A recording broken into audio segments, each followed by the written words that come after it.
Okay, welcome to Witchpolice Radio. As always, I'm on the internet. This is I feel like I keep having to say that because I used to do these, in people's houses or their jam spaces or whatever. But pandemic, it means that these all happen over Zoom, which is good and bad. But it's nice to have someone new on the podcast. Over the years I've been doing this, I often have repeat guests, and those are great too. But one of the best parts about doing this show in the first place is that I get exposed to so much cool local music that maybe isn't necessarily something that I've known about before. So you're fairly new to me. So I think that it's a good thing. But also I think the best way to kick this off is if you want to introduce yourself and just give a bit of background about where you're coming from musically. Sure. Cool, man. Yeah. Well, heck, man. Awesome to be on Witchpolice Radio. This is so super cool. I've been following you for a long time, but Awesome. yeah, my name's JR Charron. I'm originally from small town of Binscarth, Manitoba. Moved to Winnipeg a couple years ago, and now I'm in Niverville. So Okay. yeah, just been following this crazy musical journey. Cool. So, Yeah. and from what I've heard of your stuff, I mean, it seems like country rock is kind of the best category to put it in, right? Yeah, I would say so. I mean, it depends on what I'm writing. I guess at the given time. I mean, this last kind of EP was more of a country rock. I tend to go more along the lines of like rock to southern rock, those kind of things. But Okay. Well, it they're all really connected though, depends, right? man. Like there's Yeah, a they're lot totally of connected, man. mixing of those genres anyway, right? So Dude, yeah. music nowadays, there's so many different subgenres. It's Yeah. yeah. Well, it's almost a hard question to ask, right? I mean, I think Totally. even 20 years ago it would have been a lot easier to pin it down, but now everyone's Absolutely. mixed in with like something post this and this core and everything else. But Yeah. I guess what is your musical background? I mean, coming from such a small town, there couldn't have Yeah. been much of a music scene there, was there? Or is it Man, like one you of know those hidden what? gems? Yeah, no, none at all. I mean, it's a town of like, I think at the time growing up there, it was like 300 or something like that. Yeah, So yeah. not much, but yeah, my dad was a musician. He played saxophone, guitar, keyboards, so all sorts of different stuff. Cool. So, yeah, I was in piano lessons in like kindergarten or something like that. Went to like, I don't know, grade 8. And then dad wanted me to start playing guitar. I remember I picked up the guitar for the first time. Had a nun as a teacher. Wow. Absolutely horrifying experience. I quit like the week after I started. Didn't pick up the guitar for years and years. Was very, very, I guess, just not motivated musically. Didn't play piano, didn't play anything. Sure. And then yeah, years later, my old man ended up passing away, and just as kind of a coping mechanism, ended up picking up that same guitar he got me, and Okay. yeah, kind of a roundabout way. That's how I got into it. Cool. Yeah. When was the first time you actually performed? I mean, like, because I think a lot of people have had similar experience, maybe not the non part, but Yeah. similar experiences to you, and where they've learned piano or they've learned guitar growing up, and then there's kind of something usually that is sort of the trigger to say, okay, now I'm actually going to do this outside of my living room. I'm going to actually take this and write songs and perform in front of people and then pursue it. So, what was the spark for you with that? Dude, you know what? It had to have been, I think I was in like grade, oh geez, 11 maybe, something like that, back in like, I don't know, 2009. Yeah, I was playing a lot of guitar, just kind of starting to write songs or whatever that I thought people might listen to besides my mom. And yeah, no, I remember I bought a buddy a drum kit. And I was like, dude, you're going to play drums. You're a perfect drummer. You can keep time. He's like, I don't know about this, man. Ended up starting to practice the drums, got really good at it. Had another buddy who'd been playing guitar for years, so he kind of took over and played some lead guitar. And another buddy, I convinced him to buy a bass. And yeah, it was like that summer we our little town had this like Canada Day show that they always have like local entertainment, or they bring in entertainment or whatever. And yeah, we played there. We're absolutely horrible, but people came to see us play, so it was good. Was that a country vibe too you guys were doing, or what kind of style were you playing then? No, it was definitely more metal and rock back then. Okay. Yeah. So Yeah, then no, when you came to Winnipeg, did you get more involved in the local music scene here, like just in terms of just experiencing, because there's so many bands in Winnipeg, right? It's ridiculous. So like, did you get kind of enmeshed in that? Man, not so much. I mean, when I first came to Winnipeg, I was going to school in the university or whatever a lot, and so I had stopped playing a little bit. I was writing a lot, but wasn't really kind of indulging in the Winnipeg music scene. a lot of my dorm mates were like Aggies or whatever, so they were Okay. super into country and like classic rock and those kind of things. So it was really just playing around the university a lot, where that kind of Okay. started off. Not getting deep into what is like underground Winnipeg and the incredible talent we've got in the city, right? It's nuts. Yeah. Yeah. There's so much of it. Unbelievable, It's yeah. Yeah. unbelievable. Manitoba in just in general is a hidden gem. For sure. For sure. Crazy. And one of the things I like too, I mean, like, I've been doing this show for 8 years now, and first of all, I haven't even touched on like scratch the surface of Winnipeg bands. But then Yeah, I often get I forget sometimes because I'm so deeply into the Winnipeg scene that there's so much stuff happening outside of the city, and every little community has 2, 3, 4, 5, 10 artists doing really cool stuff, and it's so deep and rich here that like it's surprising, I think, for such a small population and such a kind of totally. widely dispersed province that we have so much going on. Man, it's got to be a Manitoba thing, right? Like it's incredible just the vast history of like Yeah, bands and just one-off musicians that we've had come out of here. But yeah, like we were both kind of saying, it's that underground scene that people just they don't know of those artists, right? They're kind of segregated to their yeah. towns or yeah. And then you find them and you're just like, what? How did I not know this existed? This has been here the whole time, and it's like, Yeah, half an hour away or whatever. Yeah, it's cool. It's cool. exactly, man. Yeah. So It's pretty crazy. you said you're in Niverville now, right? Correct, yeah. So what's it like there as far as music? I mean, I know I've definitely had some people from Niverville on the show over the Yeah. years, but so I know there are musicians there, but like, I mean, is there a community there for what you're doing? Dude, it is it's absolutely incredible actually. I mean, I moved here 2 years ago or something like that, and I don't know, wasn't thinking anything along the lines of moving to it to be a music hub or anything, but Sure, no, sure. there's quite a few different artists out in Niverville, whether it be like metal, country, Christian rock, whatever. Like Hmm. they're all over the place. Tons and tons of gems, man. For the longest time, we had our own studio here, Arcade Studios, which is Okay, yeah, yeah, world yeah. class. Yeah, one of the St. Cyr boys. But yeah, super cool, man.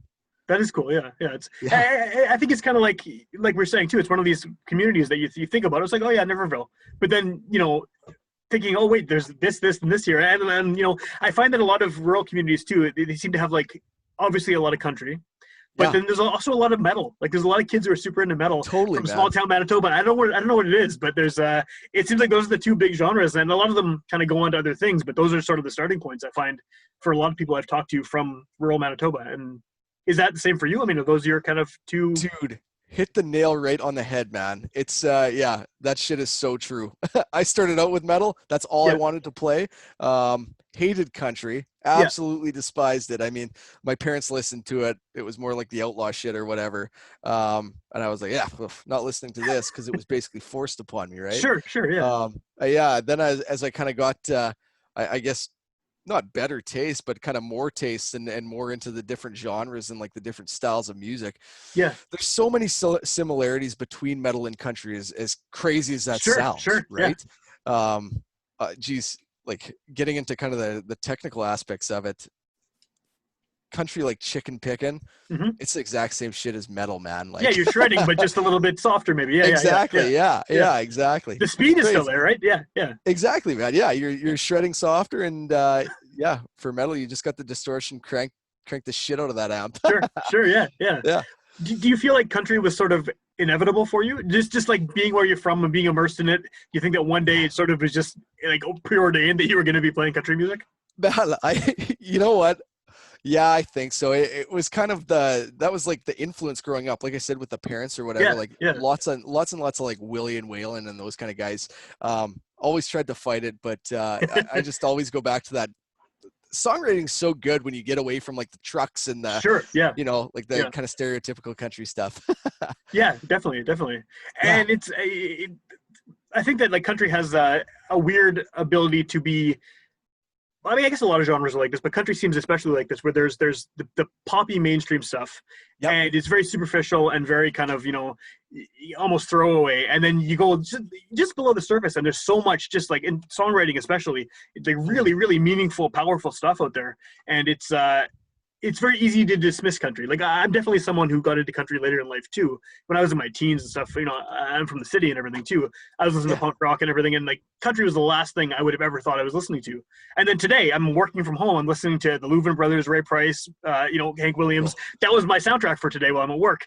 That's And awesome. it's like this is not something, I'm 38 now, but like when I was, even in my early 20s, I would never have expected I'm sitting here playing country records all day. So it definitely is something that there's a lot of appeal to it that is once you look past the kind of, like you said, the stereotypical stuff about trucks Yeah. and shit. Yeah. Yeah. Yeah, exactly, man. I blame my wife for getting into country eventually. So Right on. yeah. So you have this EP that came out relatively recently, right? Was it Yeah. last month or? Yeah, you know what? End of October. Yeah, I guess Okay. last month. Yeah, hard to keep track with the whole COVID It thing and is. It pushing is. things Yeah. back. Yeah, And that's kind of what I was going to ask you about it. I mean, like, is this your debut EP as well? Is this the first thing you put out? it is. Yeah, yeah. This is my first, I guess, yeah, independent body of work. Yeah. So you've put this out, and it's in the middle of a pandemic. Like, what was that experience like for you? It's almost like the worst possible time to release something for anybody, right? But this is also kind of your introduction to, the world's introduction to you, and Yeah. you've released it now. What was the kind of thought process behind that, and how did it feel to be releasing it in such a weird time? Oh man, I tell you what, man. We had kind of the game plan like set up going into January of last year, Okay, and we were like, okay, this thing's coming out in March. So we had that all planned. We had a big EP release show. We had a couple planned actually. We were going to do one cool. at the Pyramid and one at the park. So yeah, we were going to do that. And then of course COVID hit. So we're like, Yep. well, shit, like we can't play anywhere. Everything's completely locked down. So we're like, oh, you know what? We'll push it back to May. Yeah. Pushed it back to May. Couldn't do shit. Same thing happens, but worse. Yeah, yeah. Exactly. So we're like, heck, what are we gonna do here? Like, we don't want to keep pushing it back, but we really want to play like a show for like fans, family, friends, Sure. And pushed it back to August. August came and went. Still didn't have the crowd that you wanted to do. We did like some live streams and stuff like that, but Yeah. yeah, we ended up pushing it back to like beginning of October or whatever, mid-October, and just did like a very small kind of acoustic live stream or whatever. But dude, it's for like an artist and a musician and putting out my like first original body of work, shit, that stuff's hard, man. So many changes, so Yeah. many Yeah. so yeah, we're eventually going to play a show and stuff and really promote the hell out of it, and hopefully play some more live streams once we can have more than one person in Yeah. the Right. house. Yeah. But yeah, it's a crazy time right now, man. I really feel for all the independent artists out there who are really wanting to put out music, because I mean, without that live show, you miss that connection, right? Sure. Yeah. Had you recorded this stuff all, like, was it well recorded in advance at this point? Like, or so there was no recording during the pandemic is what I'm getting at, right? Yeah, no recording during the pandemic. We wrapped up early January, I believe. Right, There. right. Yeah. Yeah, just kind of finishing off like little pedal steel bits and some lead vocals and stuff. Yeah. Cool, cool. And Yeah. then the people you used on the record, I was reading some stuff, and it sounds like you got a pretty solid group of musicians that played on this thing. Like, so some Dude, well-known local artists for sure. I was super lucky, man. I lucked out. Yeah, kind of all about connections. I mean, Derek Benjamin's a phenomenal producer and knows so many different people kind Right. of within the industry, as well as Max Dupois or whatever too. But they kind of got me hooked up with the real tight guys, the awesome guys, the Matt Philopoulos, Rory Rubrage, those Yeah. guys, right? Yeah. Yeah, unreal. But yeah, just been so lucky. So with all those, I mean, the musicians you have on the record, they're obviously doing their own stuff. They have, they all have their own bands and they're playing with other people and everything. So once you can do this live, are you going to use them for a live show, or are you going to put together a different band for actually presenting this to a physical audience? Totally, man. You know what? Everyone except Matt's a hard guy to kind of fit into the mix. He's always doing Right. something new, and always working on his own studio stuff or traveling with Mike or whatever. So it's just we're gonna have everybody, except for probably Matt, unless he Okay. wants to pop in. But yeah, we've been practicing like crazy as we had a chance to kind of between everything with the pandemic or Yeah. whatever. So yeah, it's pretty well going to be that same lineup that was kind of on the record with kind couple small changes. Awesome. Well, Yeah, now man. now that you're, I know shows aren't happening right now and no one can do Yeah, shows, but now that you're kind of, you've established yourself, you have a record out, yeah. people can find you online, they can hear it, you exist as a musician with the body of work out there. Do you Yeah. feel like you have kind of a better idea of sort of where you fit in within Manitoba's larger music scene, or even Winnipeg specifically? Because I assume you'll play a lot of shows in the city Yeah, once shows absolutely, happen, man. right? Do you know kind Yeah. of where you want to be within the ridiculously deep and confusing and large Winnipeg music scene?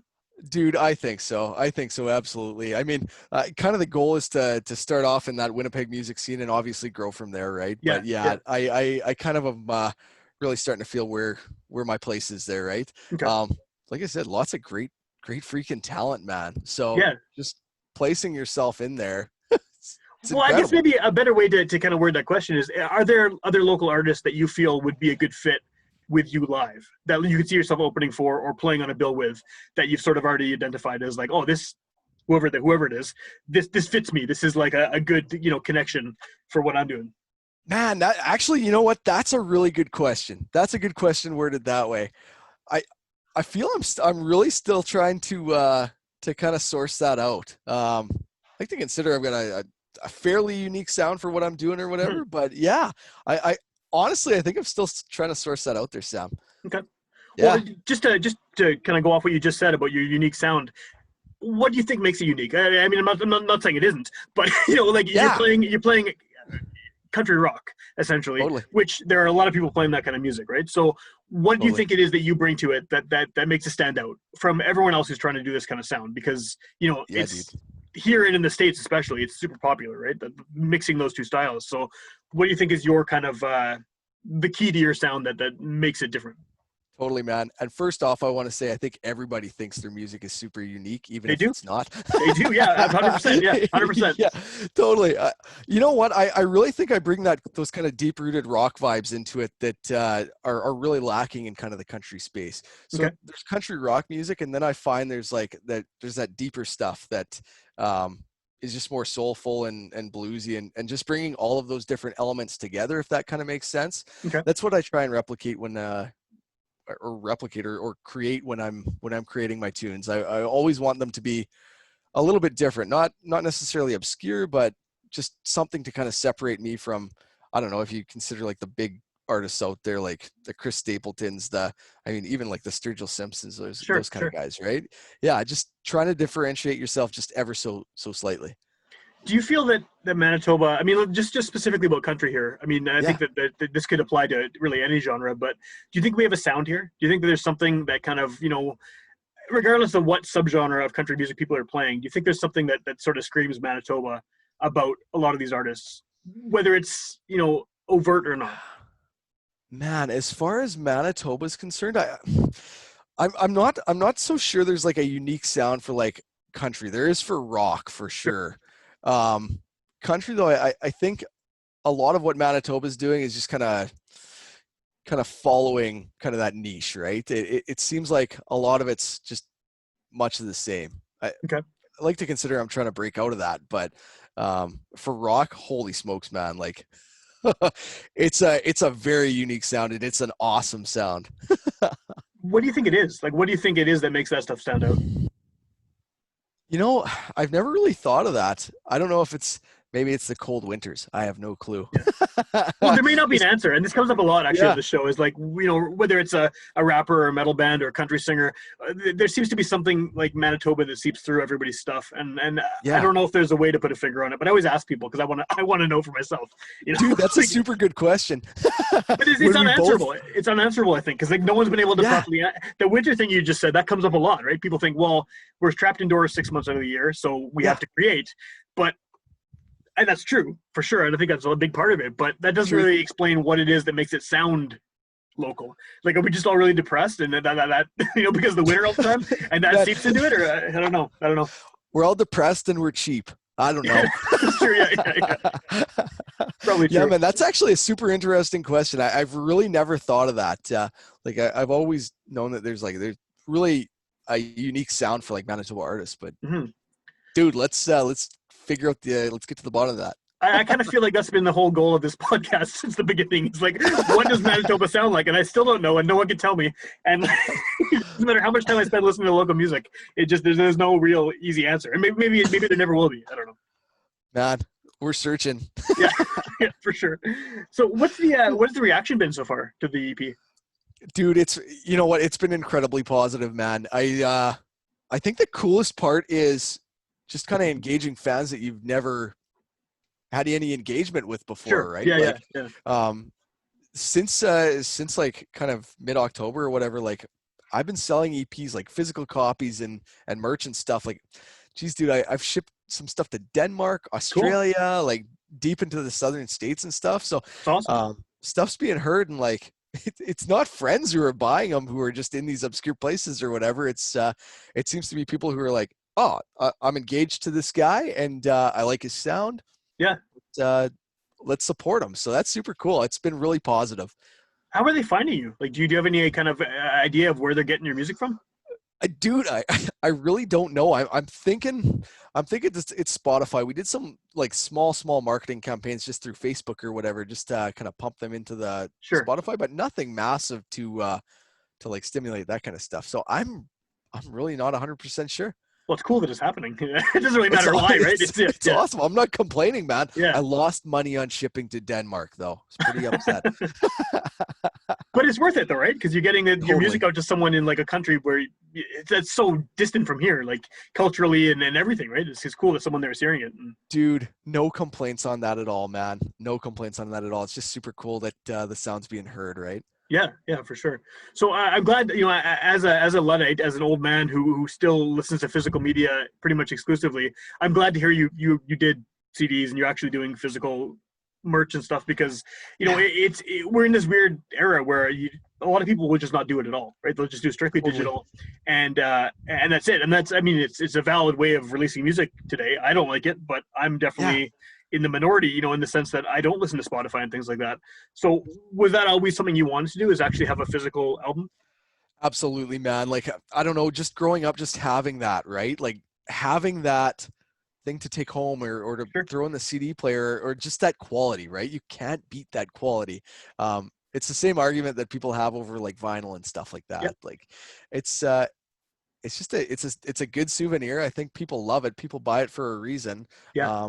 But it's also something that's a take home for the artist too, right? So it's always been a thing I've wanted, man. I also wanted to get vinyl printed, but holy shit, that's expensive. It's expensive. Yeah.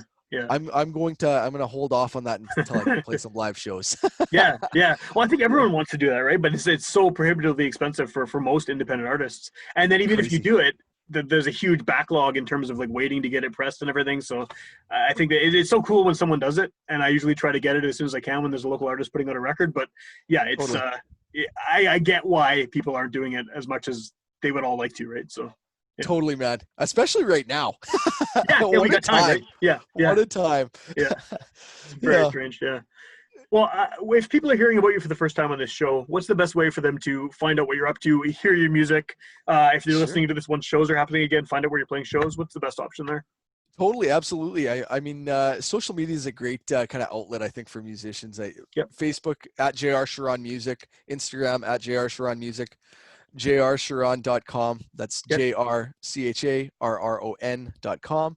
Well, your name will be on the title of the episode, so hopefully people will be able to spell it by looking at that, right? Man, I tell you what, you don't even know how hard it is for me. I get the juniors. I get my actual like real name spelt out. It's like Jayare. Okay. So super confusing, man. So I just always repeat myself. Yeah, fair enough. I can see the junior thing happening for sure. Yeah. Totally, all the time, man. But those are kind of the places to find me. I'm always very active on those. Always posting new stuff or whatever. So yeah. And then your records on I'm assuming all the streaming services and whatnot. Totally, on all major platforms. Absolutely. Cool. What's the name of the EP actually? We didn't talk about that. Yeah, the EP's Impression. Right, Impression. Okay. Yeah, you got it, man. Yeah, cool. And I saw you have some videos out too, right? I do. Yeah. No, we've got a lyric video for one of the singles, and then an official video for one of the singles as well. Yeah. Cool. So assuming, like tomorrow, this isn't going to happen, of course, but assuming that the pandemic ended tomorrow and you had this opportunity to just do whatever you wanted to do with the music, what would be your first? What would be the first step post pandemic in terms of getting back on the horse of being able to play shows and just get yourself out there? Dude, I tell you what, I'm going to find a parking lot somewhere where there's going to be a lot of people. Yeah. Where a lot of people can gather. I'm going to rent a flatbed trailer. I'm going to rent a big generator. We're going to get the band there, and we're going to play until we're blue in the face, man. It's not even being able to practice right now. I think that's the hardest part.